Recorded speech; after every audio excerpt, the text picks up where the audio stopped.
क्या आप ऐसे मुल्क की कल्पना कर सकते हैं जहां सरकार हर बाशिंदे को यूं देखती हो मानो वो नागरिक कम और मुल्क की विदेश नीति का औजार ज्यादा हो। नागरिक को अपनी विदेश नीति का औजार मानने वाले ऐसे दो देश भारत के पड़ोस में हैं। एक का नाम है पाकिस्तान और दूसरे का चीन। सेना और आईएसआई की छाप में चलने वाली पाकिस्तान की हुकूमत अपने नागरिकों में इस्लामी जिहाद होने की संभावना ढूंढती है।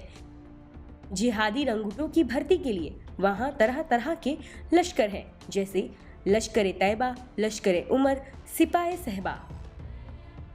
इन लश्करों के सहारे पाकिस्तान कभी भारत तो कभी अफगानिस्तान के साथ अपनी विदेश नीति की जरूरतों को पूरा करता है।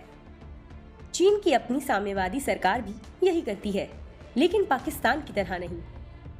चीन की साम्यवादी सरकार अपने हर नागरिक में सैनिक होने की संभावना ढूंढती है और कानूनी नुक्ते के एक झटके से नागरिकों को सीमा विस्तार की अपनी नीति को अंजाम देने वाले सैन्य दस्ते में तब्दील कर देती है। बीते पखवाड़े चीन ने अपनी सीमाई इलाके में नागरिकों को छद्म सैनिक में बदलने का यही कारनामा अंजाम दिया। चीन की संसद नेशनल पीपल्स कांग्रेस ने 23 अक्टूबर को अपनी थल सीमा के उपयोग और हिफाजत के मकसद से एक नया कानून अपनाया। इस कानून के अनुच्छेद 1 में चीन की थल सीमा के रेखांकन और निर्धारण की बात कही गई है। चीन की संप्रभुता और राष्ट्रीय एकता अखंडता को पवित्र तथा अनुल्लंघनीय करार दिया गया है। साथ ही अनुच्छेद 10 में सीमाई सुरक्षा तथा आर्थिक विकास में तालमेल बैठाने की बात कही गई है।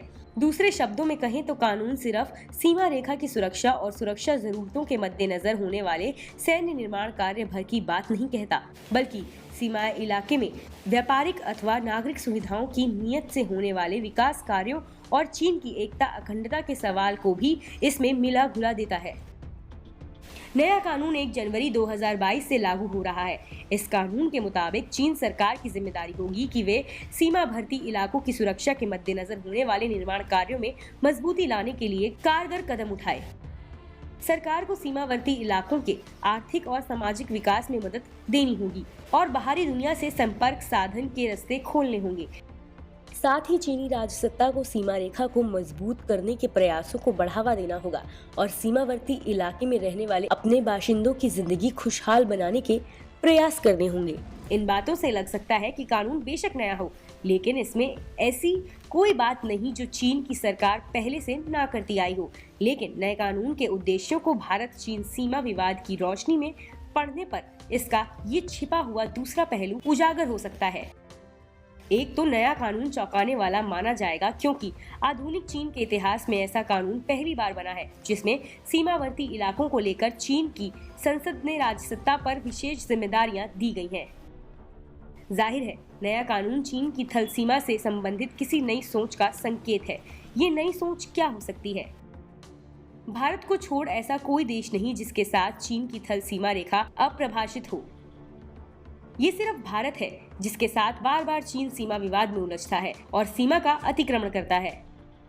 दोनों देशों ने सीमा विवाद को हल करने के लिए बातचीत के जरिए सुलह समझौते के रास्ते निकाले हैं और दशकों से दोनों देशों के बीच इस बात पर सहमति बनी चली आ रही है कि जब तक सीमा विवाद स्थायी रूप से हल नहीं हो जाता, सीमावर्ती इलाकों में सेना की तैनाती या नागरिकों की बसाहट के मामले में पूर्ववर्ती स्थिति बरकरार रखी जाएगी। यही वजह है जो सीमा विवाद के तूल पकड़ने पर विवाद के अस्थायी समाधान के लिए जब तक चीन के प्रतिनिधियों के साथ भारत की बातचीत होती है, सहमति बनने की स्थिति में चीन सेना फिर से अपनी तैनाती की पुरानी जगह पर चली जाती है।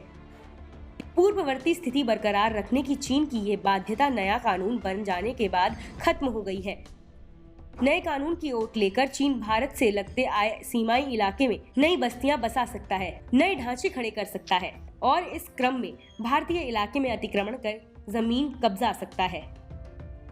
भारत या भारत के पक्ष में कोई अंतर्राष्ट्रीय बिरादरी चीन पर दबाव डाले, उसे कहे कि दोनों देशों के बीच हुए आपसी समझौते के मुताबिक सीमा पर पूर्ववर्ती स्थिति बरकरार रखी जानी चाहिए, तो चीन ऐसी मांग को इस तर्क के साथ ठुकरा सकता है कि चीनी सेना अतिक्रमण नहीं कर रही बल्कि अपने संसद के आदेश का पालन कर रही है।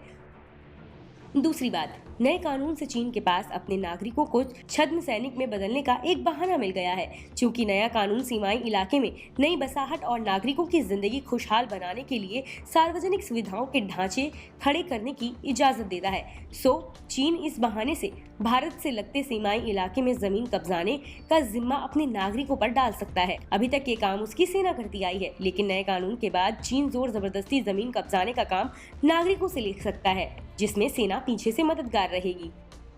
चीन चोरी छिपे पहले से ही इस सोच पर अमल करता आ रहा है, लेकिन कानून बनने के बाद उसके पास भारत से लगते सीमाई इलाके में घुसपैठ करके अपने नागरिकों की बस्तियां बसाने और विरोध की स्थिति में सीमा और राष्ट्र की एकता अखंडता की रक्षा के तर्क से सामने वाले पर हमलावर होने का एक मजबूत बहाना हो गया है। यहाँ याद करें इस साल के सितंबर महीने के समाचार, जिनमें संयुक्त राष्ट्र संघ के advisory board of global counter terrorism council के हवाले से कहा गया कि चीन ने भारत से लगते अपने सीमाई इलाके में 680 नए गांव बसा लिए हैं।